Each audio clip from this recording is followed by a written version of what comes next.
Aku dah tak pakai baju lain dah. Kalau kau tanya aku pakai baju apa untuk Untuk baju air, aku memang akan guna baju Pak Long viral ni. Kau tengok, ini satu tong. Okay, ada aku rasa ini aku dah guna repeat tong yang ketiga kot. Ni aku baru beli lagi ni. Okey, ini memang betul-betul berkesan lah.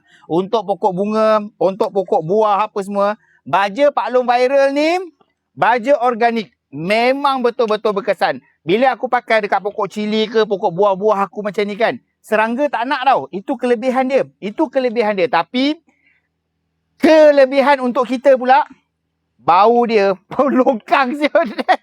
Bau longkang memang betul-betul bau longkang. Tapi yelah, nama pun baju organik, memang bau dia busuk sikit lah macam tu. Tapi memang betul-betul kesan. Sungguh saya kat korang. So cara nak guna simple je. Ini aku buat nampak ni. Warna dia macam mana. Okay, warna dia macam air longkang tu sumbat. Okay. Bau dia perit gila. Bau dia memang kau-kau punya. Okay, bau dia memang tak boleh tahan punya. Tapi memang betul-betul berkesan. Sebab bau busuk ni lah kot aku rasa serangga-serangga tak berminat dengan dia. Sebab dia bau busuk. Tapi pokok-pokok memang menjadi. Sungguh aku cakap dengan korang. Yang ni, hari ni aku nak buat apa? Kau tengok Aku nak buat apa? Sebab baja air ni, selalunya untuk pokok-pokok macam ni aku pakai baja air. Ni, aku tunjukkan dengan korang ni. Ni, pokok orchid aku boleh. Pokok janggut ni. Ni, pokok janggut ni. Kan? Pokok janggut ni, baja tau. Baru dia jadi cantik. So, pakai baja ni. Baja Pak Long viral.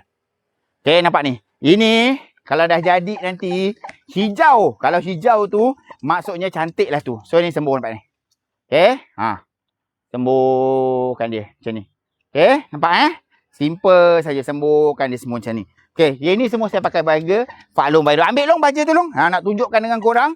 Okay, apa jenis semua boleh. Saya sembuhkan macam ni. Rosak pula dia punya muncung dia ni. Okay, yang ini.